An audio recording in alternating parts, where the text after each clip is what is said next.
अस्सलामुअलैकुम। उम्मीद है आप सब खैर खैरियत से होंगे। आज हम फिज़िक्स 9th के जिस टॉपिक को डिस्कस करने जा रहे हैं वो है हमारे पास dear students elasticity. So let's start. What is elasticity? Before the discussion of elasticity, first of all we discuss about the deforming force. What is deforming force? So the applied force that changes the shape, length or volume of a substance is called the deforming force। यानी कि ऐसी force जब वो किसी भी object पर substance पर लगाई जाए तो उसकी शेप में, उसकी लेंथ में या उसके वॉल्यूम में चेंजिंग का सबब बने तो उसको हम क्या कहते हैं? डिफॉर्मिंग फोर्स कहते हैं। जैसा कि हमारे पास एक रबर बैंड है, हम स्ट्रेच करेंगे उसकी लेंथ इंक्रीज़ हो जाएगी। जब हम स्ट्रेच करना बंद कर देंगे तो वो आफ्टर दी स्ट्रेचिंग, यानी कि ये स्ट्रेच है, यही तो डिफॉर्मिंग फोर्स है जिसकी वजह से उसकी शेप, उसकी लेंथ इंक्रीज़ हुई थी। तो जो ही डिफॉर्मिंग फोर्स जो है वो अप्लाई करना बंद कर दी जाती है तो बॉडी अपनी ओरिजिनल शेप में वापस आ जाती है। So in the most of cases the body return to its original shape or size as soon the deforming force is removed। ये अभी हम डिस्कस कर चुके हैं। जो ही हम डिफॉर्मिंग फोर्स रिमूव करेंगे बॉडी अपनी ओरिजिनल शेप में वापस आ जाएगी। another example for it, when a force is applied on a spring its original size and shape changed। जब हम किसी भी स्प्रिंग पर फोर्स अप्लाई करते हैं, क्योंकि फोर्स अप्लाई करेंगे उसकी लेंथ में चेंज आएगी, उसकी शेप में चेंज आएगी, उसका साइज़ इंक्रीज़ हो जाएगा और जैसे ही हम फोर्स जो है रिमूव करेंगे तो वो अपने ओरिजिनल शेप या साइज़ में वापस आ जाएगी। That is due to the elasticity.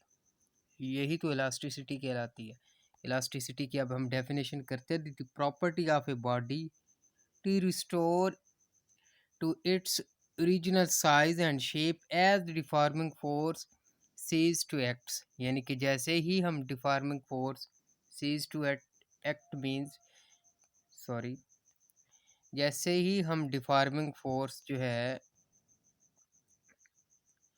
Remove करते हैं, तर्क करते हैं लगाना, cease to act यानी कि उसको डिफॉर्मिंग फोर्स को हम लगाना बंद कर देते हैं, वो फोर्स हम अप्लाई करना स्टॉप कर देते हैं तो बॉडी अपनी ओरिजिनल शेप में वापस आ जाती है। That is called the elasticity. इसी को हम इलास्टिसिटी कहते हैं। इलास्टिसिटी में हम स्प्रिंग की एग्जांपल भी दे चुके हैं अभी, या रबर बैंड, यानी कि हमने रबर के ऊपर फोर्स लगाई, डिफॉर्मिंग फोर्स। यही हम फोर्स अप्लाई करना बंद कर देंगे तो वो अपनी ओरिजिनल शेप में वापस आ जाएगी। That is due to the elasticity. तो नेक्स्ट ईयर स्टूडेंट, स्ट्रेस क्या है वो discuss. What is stress? The deforming force act on unit at the surface of the body, act on unit area at the surface of the body is called the stress. यानी कि unit area पर act on unit area, यहाँ word आना है area, act on unit area, यानी कि unit area पर लगाई जाने वाली फोर्स को हम क्या कहते हैं? स्ट्रेस कहते हैं। जैसे कि हम जानते हैं कि स्ट्रेस किसके बराबर हो जाएगी? Stress is equal to force divided by area. As we know that the SI unit of force is newton and area is metre square. तो जब ये मीटर स्क्वायर ऊपर पावर जाएगी तो ये नेगेटिव में बन जाएगी। इसको हम कैसे पढ़ेंगे? न्यूटन पर स्क्वायर मीटर, यानी कि Nm-2 एन न्यूटन पर मीटर स्क्वायर। ये हमारे पास स्ट्रेस का यूनिट बन जाएगा। नेक्स्ट ईयर स्टूडेंट हमारे पास स्ट्रेन है। स्ट्रेन क्या होती है? When stress act on a body, it may cause change its volume, length और shape।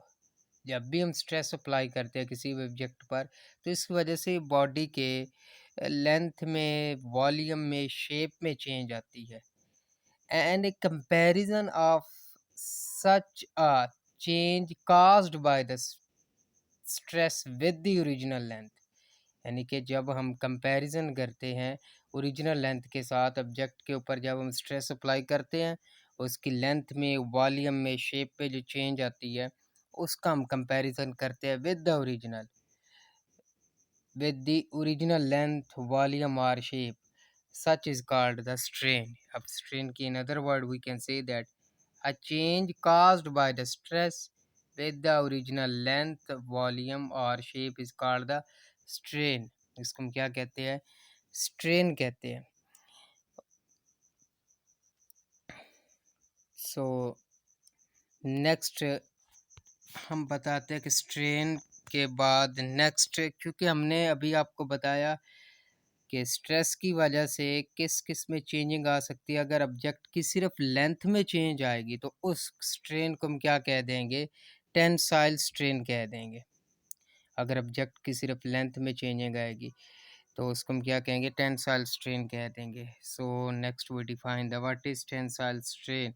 If the stress produce a change caused in the length of the object, then such a strain, फिर इस strain को हम क्या कहेंगे dear student?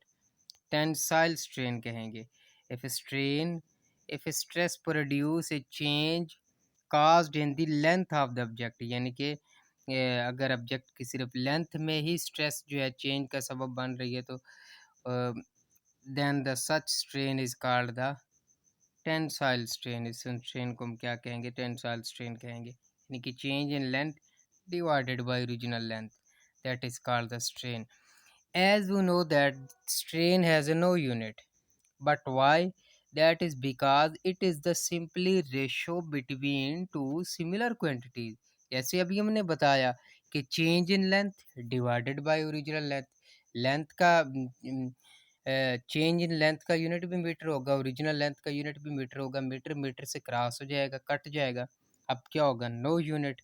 So therefore strain has a no unit because it is the simpler ratio it is the simply a ratio between two similar quantities, क्योंकि ये simply दो एक जैसी क्वांटिटीज के दरमियान निस्बत है, रेशो है। Therefore strain has a no unit. Okay, आज का हमारा लेक्चर यही था। उम्मीद है आपको समझ आया होगा। कि अल्लाह हाफिज़।